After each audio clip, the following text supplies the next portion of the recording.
IPL এর mega নিলাম থেকে শুরু হয়ে এবার সরাসরি রাজনীতির ময়দানে বিতর্কে জড়ালেন বলিউড বাদশা শাহরুখ খান। সম্প্রতি আইপিএল এর মেগা নিলামে 9,20,00,000 রুপিতে বাংলাদেশের তারকা পিসার মোস্তাফিজুর রহমানকে দলে ভেড়ায় শাহরুখ খানের মালিকানাধীন কলকাতা নাইট রাইডার্স। এই সিদ্ধান্তের পর থেকেই ভারতের রাজনৈতিক অঙ্গনে শুরু হয় তীব্র প্রতিক্রিয়া। আর এবার সেই বিতর্কের আগুনে ঘি ঢাললেন উত্তরপ্রদেশের কট্টরপন্থী বিজেপি নেতা সঙ্গীত সোম। শাহরুখ খানকে সরাসরি গাদ্দার অর্থাৎ দেশদ্রোহী বলে আখ্যা দিয়েছেন তিনি।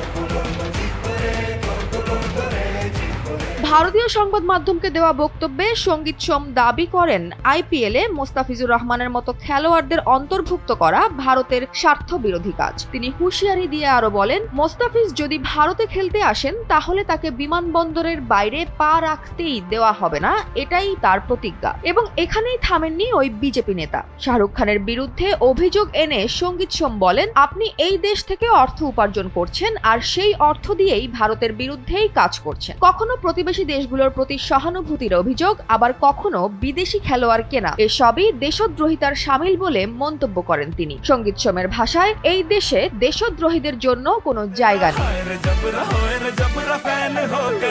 এর আগেও একাধিকবার শাহরুখ খানের রাজনৈতিক অবস্থান ও বক্তব্য ঘিরে বিতর্ক তৈরি হয়েছে। তবে এবার সরাসরি গাদ্দার শব্দ ব্যবহার করে পরিস্থিতিকে আরো উত্তপ্ত করলেন এই বিজেপি নেতা। তবে এখনো পর্যন্ত এই অভিযোগ নিয়ে শাহরুখ খান বা কলকাতা নাইট রাইডার্স কর্তৃপক্ষের পক্ষ থেকে কোনো আনুষ্ঠানিক প্রতিক্রিয়া পাওয়া যায়নি।